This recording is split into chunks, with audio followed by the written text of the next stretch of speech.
Hola, sean muy bienvenidos a la lectura de un nuevo relato de Howard Phillips Lovecraft. A continuación, leeré el cuento titulado El extraño. Infeliz es aquel a quien sus recuerdos infantiles solo traen miedo y tristeza. Desgraciado aquel que vuelve la mirada hacia horas solitarias en vastos y lúgubres recintos de cortinados marrones y alucinantes hileras de antiguos volúmenes, o hacia pavorosas vigilias a la sombra de árboles descomunales y grotescos, cargados de enredaderas, que agitan silenciosamente en las alturas sus ramas retorcidas. Tal es lo que los dioses me destinaron, a mí, el aturdido, el frustrado, el estéril, el arruinado, y sin embargo, me siento extrañamente satisfecho y me aferro con desesperación a esos recuerdos marchitos, cada vez que mi mente amenaza con ir más allá, hacia el otro. No sé dónde nací, salvo que el castillo era infinitamente horrible, lleno de pasadizos oscuros y con altos cielos rasos, donde la mirada solo hallaba telarañas y sombras. Las piedras de los agrietados corredores estaban siempre odiosamente húmedas y por doquier se percibía un olor maldito, como de pilas de cadáveres de generaciones muertas. Jamás había luz, por lo que yo solía encender velas y quedarme mirándolas fijamente en busca de alivio. Tampoco afuera brillaba el sol, ya que esas terribles arboledas se elevaban por encima de la torre más alta. Una sola, una torre negra, sobrepasaba el ramaje y salía al cielo abierto y desconocido, pero estaba casi en ruinas, y solo se podía ascender a ella por un escarpado muro, poco menos que imposible de escalar. Debo haber vivido años en ese lugar, pero no puedo medir el tiempo. Seres vivos debieron haber atendido a mis necesidades y sin embargo no puedo rememorar a persona alguna excepto yo mismo, ni ninguna cosa viviente salvo ratas, murciélagos y arañas, silenciosos todos. Supongo que quien quiera me haya cuidado debió haber sido asombrosamente viejo, puesto que mi primera representación mental de una persona viva fue la de algo semejante a mí, pero retorcido, marchito y deteriorado como el castillo. Para mí no tenían nada de grotescos los huesos y los esqueletos esparcidos por las criptas de piedra cavadas en las profundidades de los cimientos. En mi fantasía asociaba estas cosas con los hechos cotidianos y los hallaba más reales que las figuras en colores de seres vivos que veía en muchos libros mohosos. En esos libros aprendí todo lo que sé. Maestro alguno me urgió o me guió, y no recuerdo haber escuchado en todos esos años voces humanas, ni siquiera la mía, ya que si bien había leído acerca de la palabra hablada, nunca se me ocurrió hablar en voz alta. Mi aspecto era asimismo una cuestión ajena a mi mente, ya que no había espejos en el castillo, y me limitaba por instinto a verme como un semejante de las figuras juveniles que veía dibujadas o pintadas en los libros. Tenía conciencia de la juventud a causa de lo poco que recordaba. Afuera, tendido en el pútrido foso, bajo los árboles tenebrosos y mudos, solía pasarme horas enteras, soñando lo que había leído en los libros. Añoraba verme entre gentes alegres, en el mundo soleado allende de la floresta interminable. Una vez traté de escapar del bosque, pero a medida que me alejaba del castillo, las sombras se hacían más densas y el aire más impregnado de crecientes temores, de modo que eché a correr frenéticamente por el camino andado, no fuera a extraviarme en un laberinto de lúgubre silencio. Y así, a través de crepúsculos sin fin, soñaba y esperaba, aun cuando no supiera qué, hasta que en mi negra soledad el deseo de luz se hizo tan frenético que ya no pude permanecer inactivo, y mis manos suplicantes se elevaron hacia esa única torre en ruinas que por encima de la arboleda se hundía en el cielo exterior e ignoto. Y por fin resolví escalar la torre, aunque me cayera, ya que mejor era vislumbrar un instante el cielo y perecer que vivir sin haber contemplado jamás el día. A la húmeda luz crepuscular subí los vetustos peldaños de piedra hasta llegar al nivel donde se interrumpían, y de allí en adelante, trepando por pequeñas entrantes donde apenas cabía un pie, seguí mi peligrosa ascensión. Horrendo y pavoroso era aquel cilindro rocoso, inerte y sin peldaños, negro, ruinoso y solitario, siniestro con su mudo aleteo de espantados murciélagos. Pero más horrenda aún era la lentitud de mi avance, ya que por más que trepase, las tinieblas que me envolvían no se disipaban, y un frío nuevo, como de moho venerable y embrujado, me invadió. Tiritando de frío me preguntaba por qué no llegaba a la claridad, y de haberme atrevido, habría mirado hacia abajo. Se me antojó que la noche había caído de pronto sobre mí, y en vano tanteé con la mano libre en busca del antepecho de alguna ventana por la cual espiar hacia afuera y arriba y calcular a qué altura me encontraba. De pronto, al cabo de una interminable y espantosa ascensión a ciegas por aquel precipicio cóncavo y desesperado, sentí que la cabeza tocaba algo sólido. Supe entonces que debía haber ganado la terraza o cuando menos alguna clase de piso. Alcé la mano libre y en la oscuridad palpé un obstáculo, descubriendo que era de piedra e inamovible. Luego vino un mortal rodeo a la torre, aferrándome de cualquier soporte que su viscosa pared pudiera ofrecer, hasta que finalmente mi mano, tanteando siempre, halló un punto donde la valla cedía y reanudé la marcha hacia arriba, empujando la losa o puerta con la cabeza, ya que utilizaba ambas manos en mi cauteloso avance. Arriba no apareció luz alguna, y a medida que mis manos iban más y más alto, supe que por el momento mi ascensión había terminado, ya que la puerta daba a una abertura que conducía a una superficie plana de piedra, de mayor circunferencia que la torre inferior, sin duda el piso de alguna elevada y espaciosa cámara de observación. Me deslicé sigilosamente por el recinto, tratando que la pesada losa no volviera a su lugar, pero fracasé en mi intento. Mientras yacía exhausto sobre el piso de piedra, oí el alucinante eco de su caída, pero con todo tuve la esperanza de volver a levantarla cuando fuese necesario. Creyéndome ya a una altura prodigiosa, muy por encima de las odiadas ramas del bosque, me incorporé fatigosamente y tanteé la pared en busca de alguna ventana que me permitiese mirar por vez primera el cielo y esa luna y esas estrellas sobre las que había leído. Pero ambas manos me decepcionaron, ya que todo cuanto hallé fueron amplias estanterías de mármol cubiertas de aborrecibles cajas oblongas de inquietante dimensión.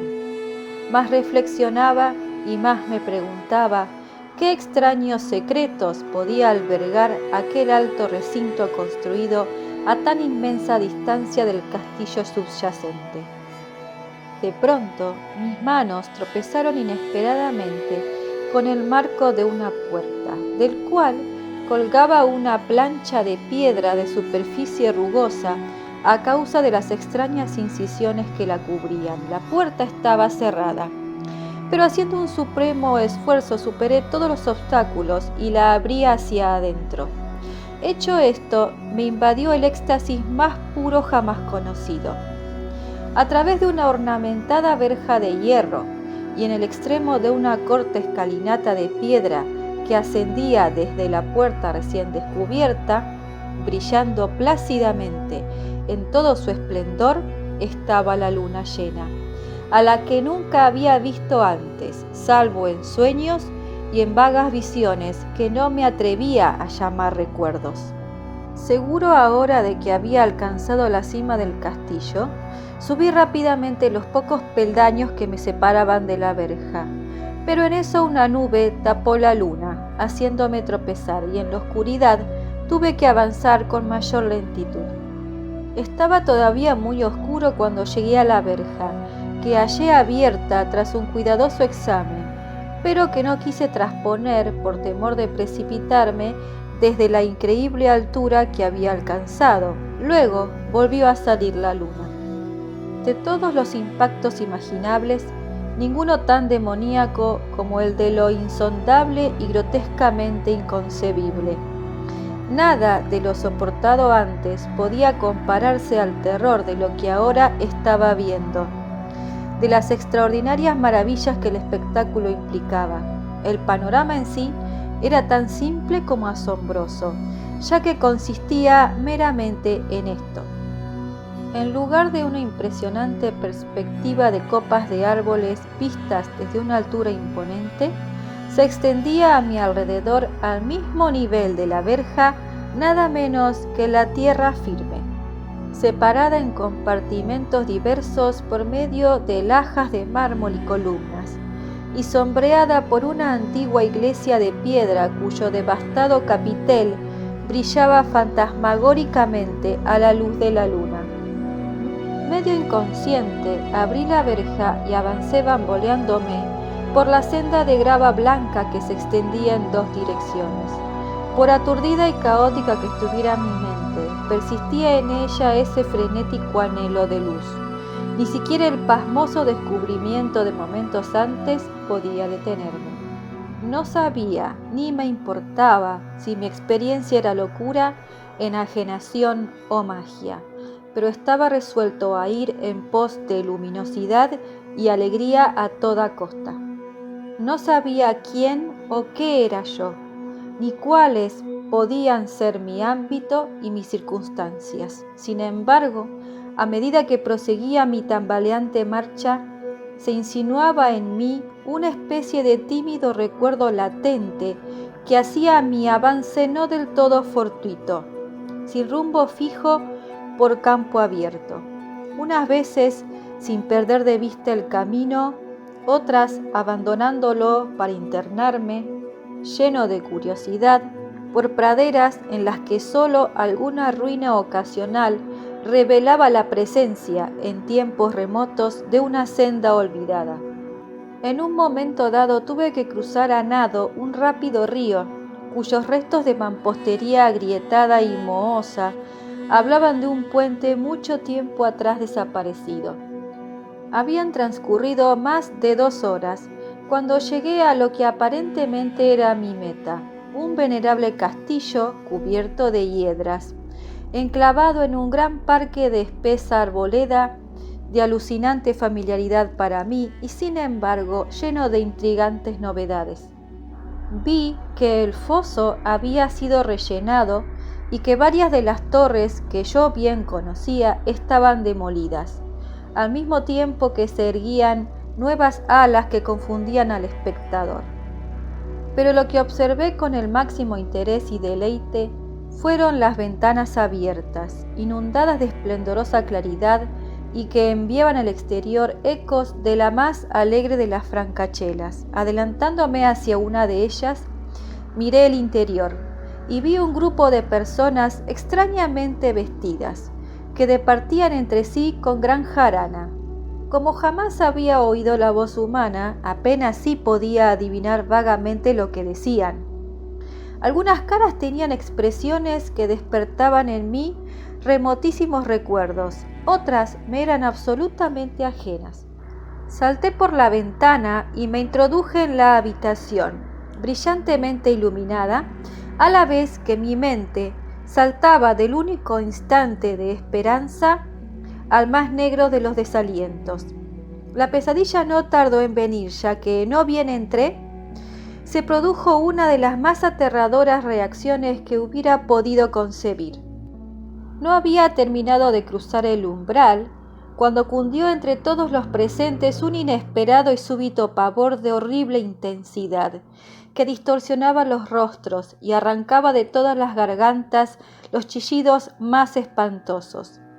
El desbande fue general, y en medio del griterío y del pánico, varios sufrieron desmayos, siendo arrastrados por los que huían enloquecidos.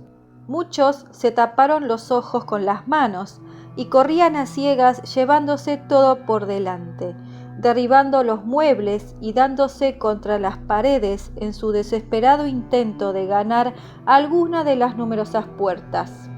Solo y aturdido en el brillante recinto, escuchando los ecos cada vez más apagados de aquellos espeluznantes gritos, comencé a temblar pensando qué podía ser aquello que me acechaba sin que yo lo viera.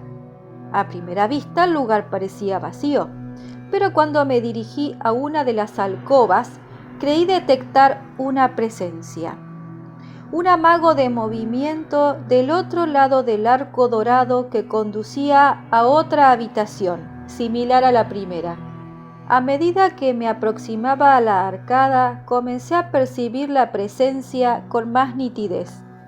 Y luego, con el primero y último sonido que jamás emití, un aullido horrendo que me repugnó casi tanto como su morbosa causa, contemplé en toda su horrible intensidad el inconcebible, indescriptible, inenarrable monstruo que por obra de su mera aparición había convertido una alegre reunión en una horda de delirantes fugitivos.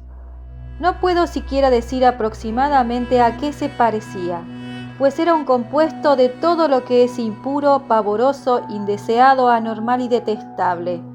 Era una fantasmagórica sombra de podredumbre, decrepitud y desolación, la pútrida y viscosa imagen de lo dañino, la atroz desnudez de algo que la tierra misericordiosa debería ocultar por siempre jamás.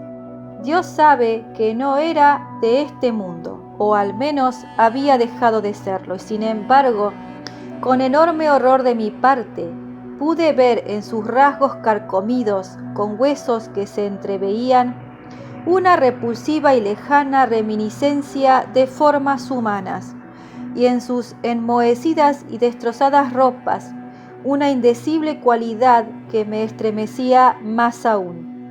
Estaba casi paralizado, pero no tanto como para no hacer un débil esfuerzo hacia la salvación, un tropezón hacia atrás, que no pudo romper el hechizo en que me tenía apresado el monstruo sin voz y sin nombre.